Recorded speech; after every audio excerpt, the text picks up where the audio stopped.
Bismillahirrahmanirrahim. Assalamualaikum warahmatullahi wabarakatuh. Innal hamdalillah nahmaduhu wa nasta'inuhu wa nastahdihi wa na'udzu billahi min shururi anfusina wa sayyiati a'malina. May yahdihillahu fala mudilla lahu wa may yudlilhu fala hadiya lahu. أشهد أن لا إله إلا الله وحده لا شريك له وأشهد أن محمدا عبده ورسوله اللهم صل على سيدنا محمد وعلى آله وصحبه أجمعين أما بعد.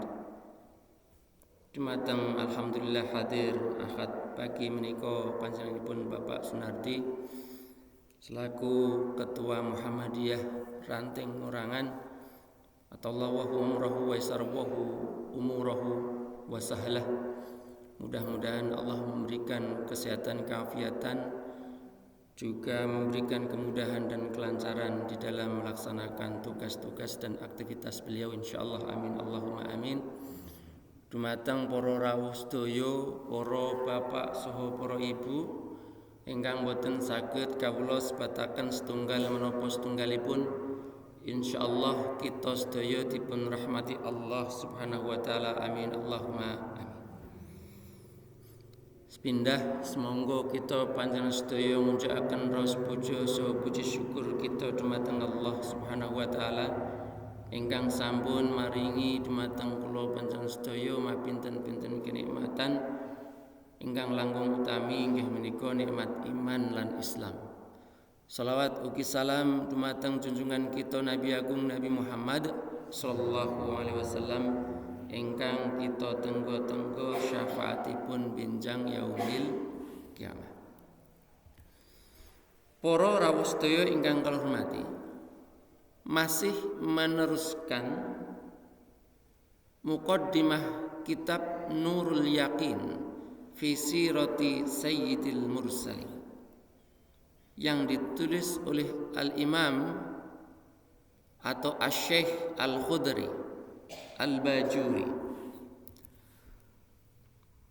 Di dalam muqaddimahnya sebagaimana kita telah membaca, nahmaduka ya man awdahta lana subulal hidayah.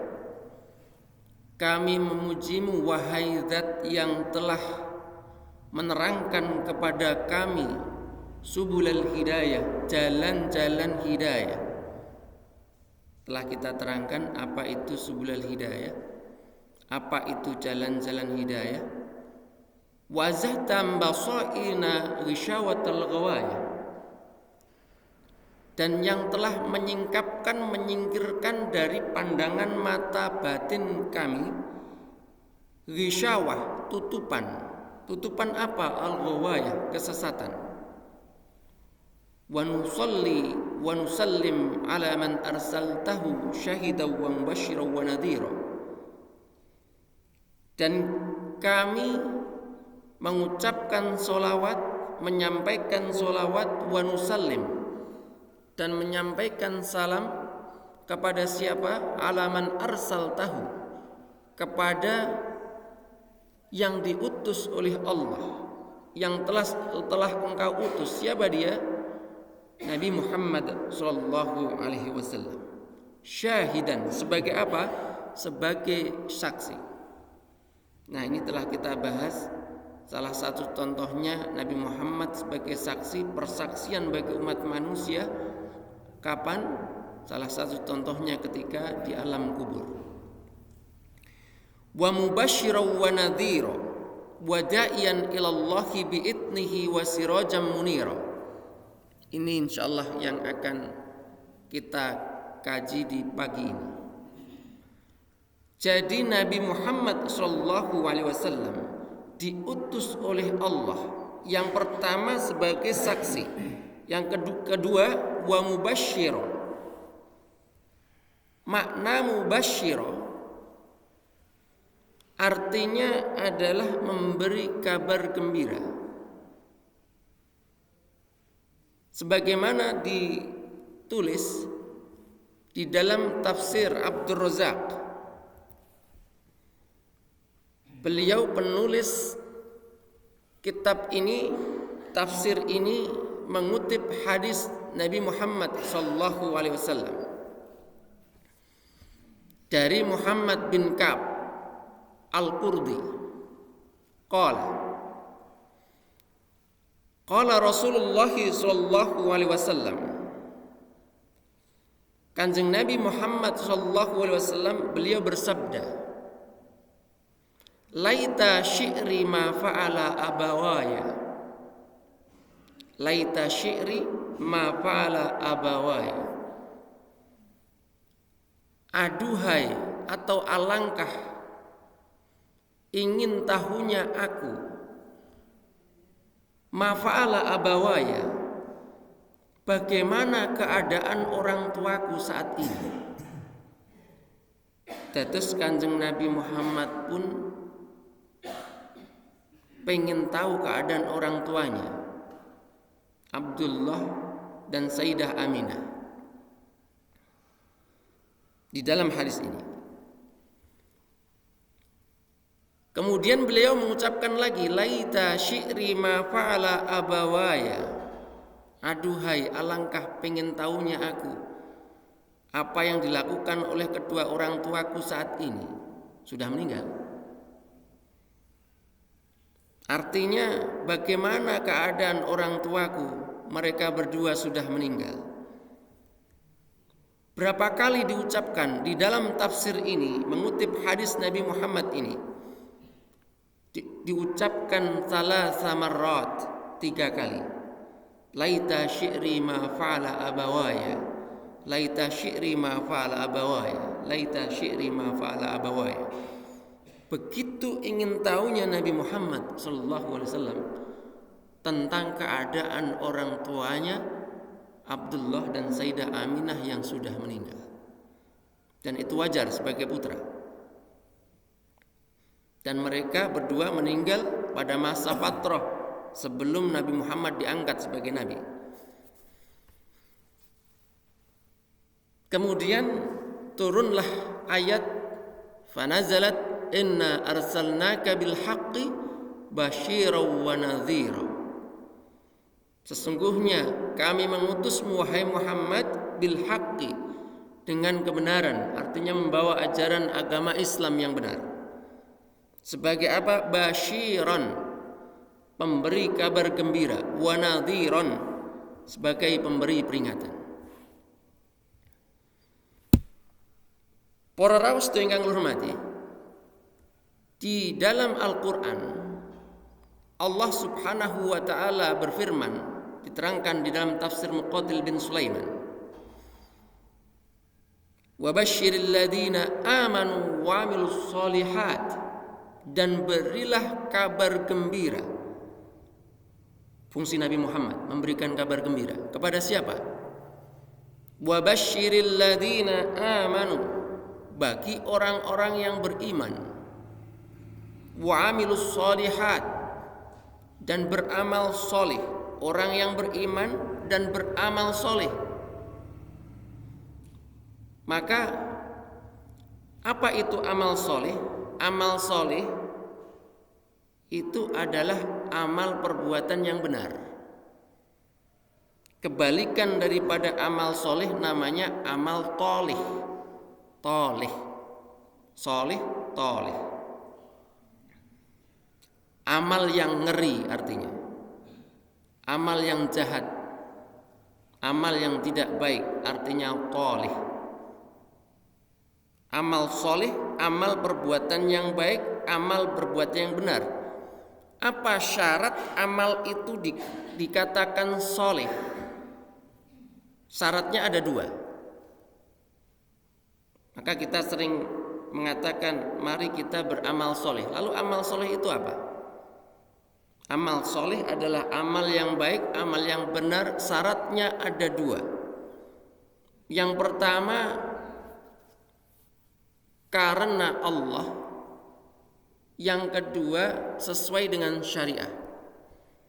Artinya amal ini harus dilakukan karena Allah Subhanahu wa ta'ala dan sesuai dengan syariah.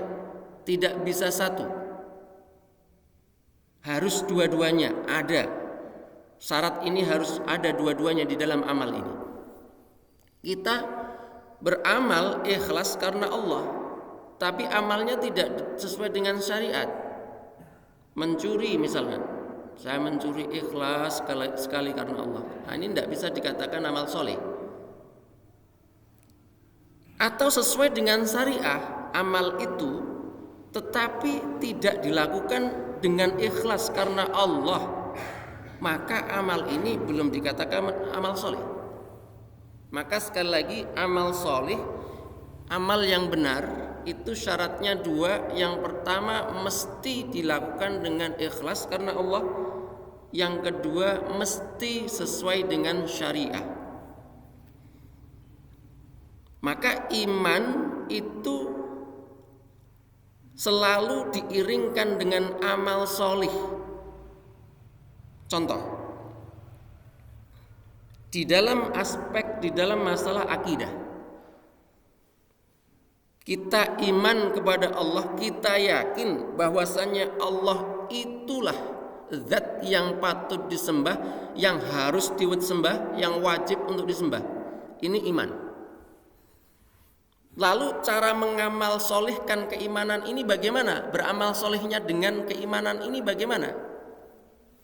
Imannya sudah ada. Kita sudah beriman bahwasannya Allah adalah zat satu-satunya yang berhak untuk disembah. Beramal soleh dengan iman ini, keyakinan ini bagaimana caranya? Meninggalkan kesyirikan dan kebid'ahan.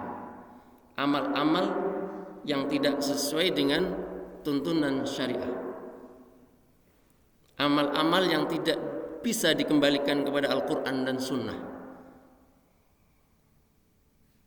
Ini yang pertama. Di dalam hal ibadah, kita yakin, kita iman, sholat wajib itu ada 5 waktu. Lalu bagaimana kita cara beramal soleh dengan keyakinan ini, dengan iman ini? Menunaikan sholat tepat pada waktunya, berusaha untuk khusyuk, dan kalau bisa kita berjamaah. Nah, ini cara beramal soleh dengan keyakinan ini. Maka iman mesti diiringi dengan amal soleh. Ini maknanya begitu. Di dalam hal muamalah misalkan, kita yakin seyakin-yakinnya, kita beriman bahwa rezeki itu datangnya dari Allah Subhanahu wa ta'ala. Maka bagaimana kita mengamal solihkan, baik beramal dengan keyakinan ini? Kalau kita menjadi pedagang, misalkan kita menjadi pedagang yang jujur, tidak menipu, karena rezeki sudah ditentukan oleh Allah, kita hanya berusaha saja. Kita menjadi pejabat yang baik, tidak berkorupsi. Ini kita yakin rezeki dari Allah. Beramal solehnya dengan jujur, tidak menipu dan lain sebagainya. Aspek sosial, kita yakin bahwasannya ketika kita membantu orang lain itu berpahala, maka kita praktekkan dengan menolong orang lain yang membutuhkan pertolongan, membantu orang yang membutuhkan bantuan. Di dalam hal keluarga misalkan, kita yakin bahwasanya keluarga itu amanah dari Allah. Kita punya anak, amanah. Kita punya istri, amanah. Kita punya orang tua, amanah. Saudara-saudara, amanah. Menjadi suami, menjadi istri, menjadi orang tua yang adil dan bertanggung jawab, ini merupakan contoh amal solehnya. Kita yakin bahwasanya menyampaikan dakwah Islam itu adalah tugas, kewajiban. Maka bagaimana cara kita beramal soleh dengan keyakinan ini? Maka ketika kita berdakwah, ketika kita mengajar, ketika kita menulis, ketika kita bermedia sosial, maka kita mesti menggunakan adab-adab keislaman, adab-adab yang baik. Nah, inilah yang dimaknai amal iman mesti beriringan dengan amal soleh. Maka wabasyiril ladina amanu wa amilus solihat, berikan kabar gembira kepada orang yang beriman dan beramal soleh. Apa kabar gembiranya? Anna lahum jannatin tajri min tahtihal anhar. Sesungguhnya bagi mereka jannatin, surga-surga, tajri yang mengalir min tahtiha, di bawahnya al anhar, sungai-sungai. Kullama ruziqu minha min thamaratir rizqa, setiap kali penduduk surga itu diberikan rezeki kepada mereka dengan buah-buahan, qalu, mereka mengatakan, hadzal ladzi ruziqna min qablu, ini dulu pernah diberikan kepada kita dulu di dunia. Artinya sama. Tetapi wa utubihi mutasyabiha, yakni yushbihu ba'duhu ba'dan fil alwani mukhtalifan fit ta'mi. Sama di dalam bentuk, bisa jadi. Sama di dalam warna, bisa jadi. Buah-buahan itu di sana bentuknya sama, warnanya sama. Tapi diterangkan oleh Muqatil bin Sulaiman di dalam tafsirnya, mukhtalifan fit ta'mi, tapi rasanya berbeda. Para rawuh sedaya ingkang hormati, nah ini salah satu kabar gembira yang disampaikan oleh Nabi Muhammad SAW. Di dalam hadis Nabi Muhammad SAW, kalau kita merujuk kepada karya Ibnu Battal, Ibnu Battal ini adalah seorang ulama yang sangat terkenal. Kenapa beliau ini terkenal? Karena beliau menulis kitab syarah Sahih Al-Bukhari. Tetes pengen terkenal, mensyarah kitab orang terkenal. Ini luar biasa, cerdas. Kita pengen terkenal, maka kita mensyarah kitab orang yang terkenal. Insya Allah kita akan dombleng jadi terkenal. Ibnu Battal, ulama yang sangat terkenal, karena beliau berhasil memberikan syarah kepada kitab Sahih Al-Bukhari. Kita membaca kitab Sahih Al-Bukhari tidak faham, maka kita membaca syarahnya. Salah satunya adalah karya Ibnu Battal. Ada Fathul Bari, tapi ini Ibnu Battal. Beliau menulis di dalam babu fadli sholati ba'da tuhuri bil laili wan nahari, bab keutamaan sholat setelah suci, tuhur. Maknanya apa? Setelah wudu. Kapan waktunya? Bil laili wan nahari, apakah malam hari, apakah siang hari? Ini judul yang ditulis oleh Ibnu Battal di dalam mensyarah kitab Sahih Al-Bukhari. Saya akan baca dari kitab aslinya, Sahih Al-Bukhari. An Abi Hurairah radhiyallahu anhu, dari Abu Hurairah radhiyallahu anhu, anna Nabiyya sallallahu alaihi wasallam, kanjeng Nabi sesungguhnya, qala li Bilalin, beliau berkata kepada Bilal. Bilal salah satu sahabat Nabi Muhammad SAW, seorang budak yang hitam sebelum masuk Islam. Kapan Nabi bertanya kepada Bilal? Inda sholatil fajri. Nah, ini ada kata inda. Inda ini sering di dalam bahasa Indonesia diterjemahkan dengan ketika. Ketika sholat fajar. Sholat fajar maknanya sholat subuh. Tapi makna inda sholatil fajri ini bukan maknanya ketika sedang sholat, bukan. Tapi pada waktu sholat subuh. Waktu sholat subuh mungkin dari jam 4:30 mungkin sampai jam 5 misalkan. Nah, pada waktu-waktu ini bisa jadi setelah sholat. Sebab apa? Kalau kita membaca dari riwayat-riwayat itu biasanya di dalam sholat, di dalam beribadah, Nabi Muhammad itu diperlihatkan hal-hal yang tidak bisa dilihat oleh manusia. Seperti dulu pernah kita sampaikan ketika beliau sholat gerhana kemudian khutbah. Apa yang diperlihatkan di depan beliau di kiblat itu? Surga dan neraka. Urikum, diperlihatkan kepadaku.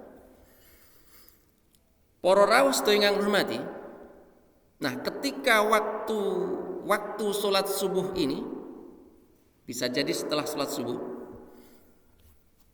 Kanjeng Nabi Muhammad SAW bertanya kepada Bilal, "Ya Bilal, wahai Bilal, haditsni, ceritakan kepadaku, katakan kepadaku, terangkan kepadaku, bi arja amalin amiltahu fil Islam." Arja dari kata roja yarju, berharap. Arja ismu tafdil, artinya yang paling engkau harapkan. Artinya amalan andalan kalau bahasa kita.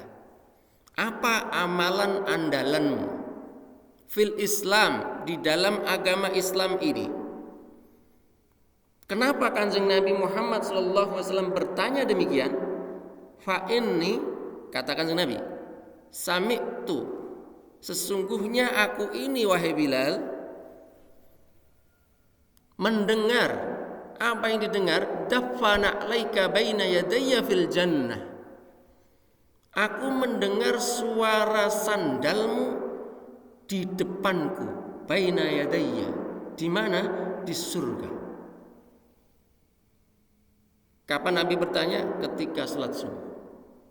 Maka kalau konteksnya dulu, sekali lagi, ketika sholat gerhana diperlihatkan kepada Kanjeng Nabi Muhammad surga dan neraka. Bisa jadi ketika sholat subuh Kanjeng Nabi Muhammad diperdengarkan suara sandal Bilal itu. Setelah sholat subuh kemudian ditanya Bilal, sami'tu daffana alaika baina yadayya fil jannah. Wahai Bilal, apa amalan andalanmu ini sehingga aku kok mendengar suara sandalmu di surga di depanku? Apa kata Bilal? Qala ma amiltu amalan arja indi. Ya Rasul, aku tidak mempunyai amal yang lebih aku harapkan andalan. Sesungguhnya aku ini tidak punya amalan andalan apa-apa ya Rasul. Anni lam atatohhar tohuran fi sa'ati lailin aw naharin, kecuali aku tidak bersuci, artinya berwudu. Tidak ada amalan andalan kecuali aku ini selalu berwudu ya Rasul. Fi sa'ati lailin, pada saat pada waktu malam, au naharin, atau pada waktu siang, illa shallaitu bidzalika tuhuri, kecuali setelahnya aku sholat. Inilah yang dinamakan kemudian dengan sholat sunnah wudhu. Berapa rakaat? Maka Bilal mengatakan makuti bali an usolliya. Ini bukan sunnah Kanjeng Nabi langsung, yang melaksanakan sahabat. Makuti bali an usolliya. Berapa rakaat? Sesuai dengan apa yang ditakdirkan oleh Allah. Artinya ya semaunya Bilal ini, kadang 2 rakaat saja, kadang nanti dia lebih daripada 2 rakaat, dan seterusnya dan seterusnya. Qala Abu Abdillah, makna dari daffana alaika, artinya suara sandal ini yakni tahrika, dia bersuara karena digerakkan. Ini adalah salah satu fungsi Nabi Muhammad sebagai mubasyiran, pemberi kabar gembira. Para rawuh sedaya ingkang kula hormati, wa nadhiran, akan tetapi kebalikannya, Kanjeng Nabi Muhammad SAW tidak saja memberikan kabar gembira, tetapi juga memberikan peringatan. Di dalam kitab Sahih Muslim, saya akan bacakan, an Dawuda an Sya'bi an Masruqin an Aisyah. Hadis ini ditulis, disampaikan oleh Al-Imam Muslim, sahabat Imam Al-Bukhari. Dari mana? Dari Sayyidah Aisyah. Dari mana? Dari Masruq. Masruq itu siapa? Masruq ini secara sanad beliau adalah bukan sahabat. Beliau adalah tabi'in. senior. Punya murid namanya Sya'bi. Beliau punya guru, sahabat-sahabat Nabi senior, termasuk Sayyidah Aisyah ini adalah guru Masruq ini. Beliau tidak pernah berjumpa Kanjeng Nabi, tapi bertemu sahabat, termasuk juga berguru tentang hadis dan lain sebagainya. Agama Islam ini salah satunya dengan Sayyidah Aisyah. Maka Masruq ini, tabi'in ini bertanya kepada Sayyidah Aisyah. Qalat, sa'altu Rasulullah sallallahu alaihi wasallam. Aku bertanya, kata Sayyidah Aisyah, diceritakan oleh Masruq. Aku bertanya kepada Kanjeng Nabi Muhammad sallallahu alaihi wasallam tentang firman Allah, yauma tubaddalul ardu ghairal ardi was samawati. Surat Ibrahim 48. Tentang firman Allah yang artinya yauma tubaddalul ardu, nanti pada saatnya di hari kiamat, apa yang terjadi dengan bumi kita ini? Tubaddalul ardu, bumi ini nanti akan diganti, ghairal ardi, dengan yang bukan bumi ini. Kemudian ditanya, Kanjeng Nabi ditanya oleh Sayyidah Aisyah, ketika bumi ini diganti,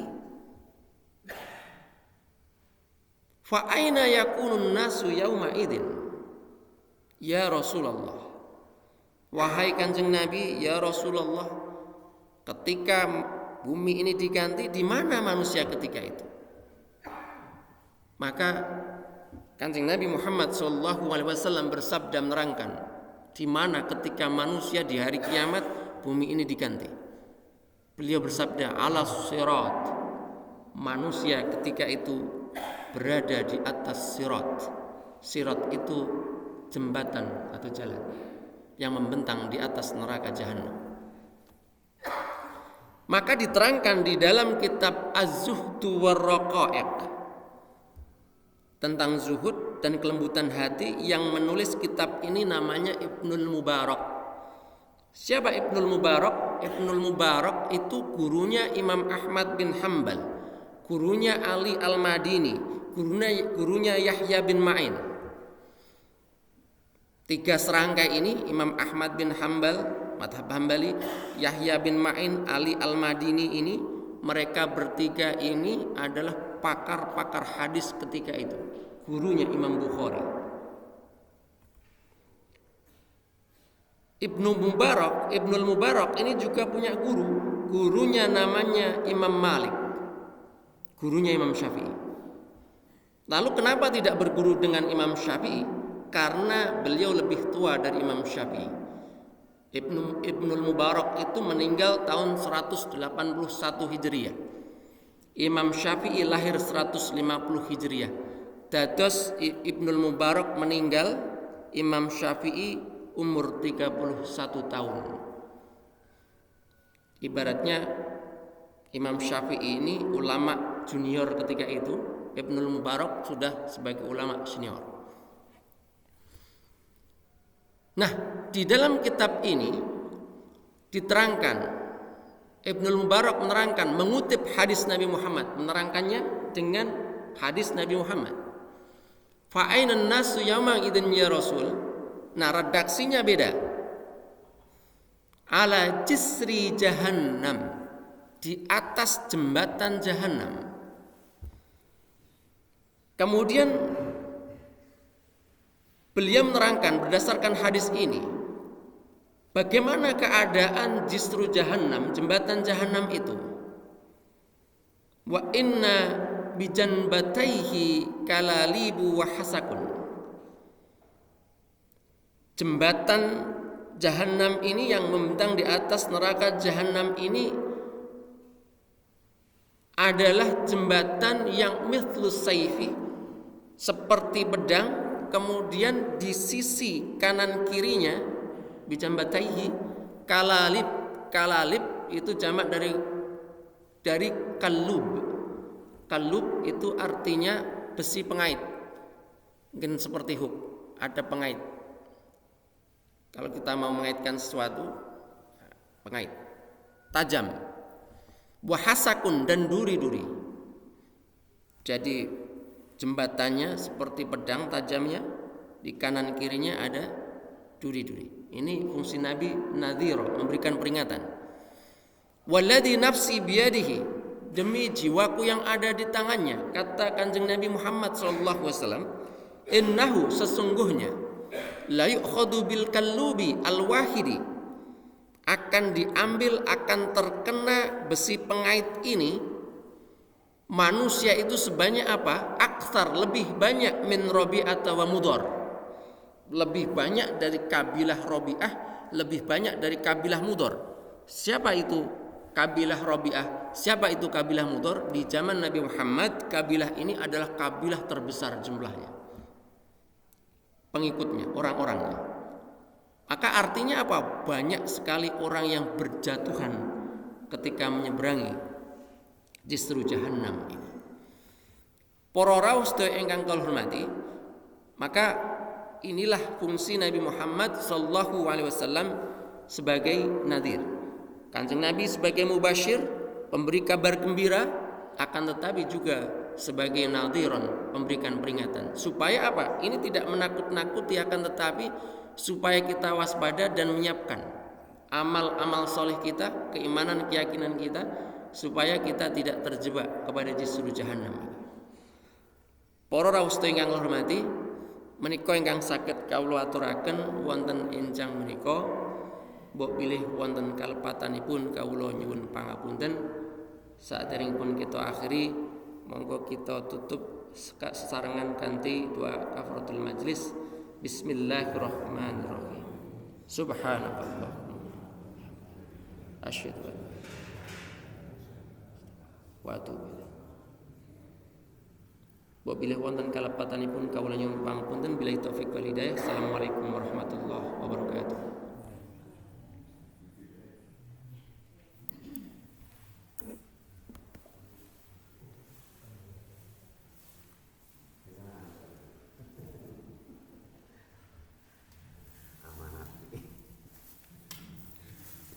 Pak mau temu di masalah. Mesum. Oh.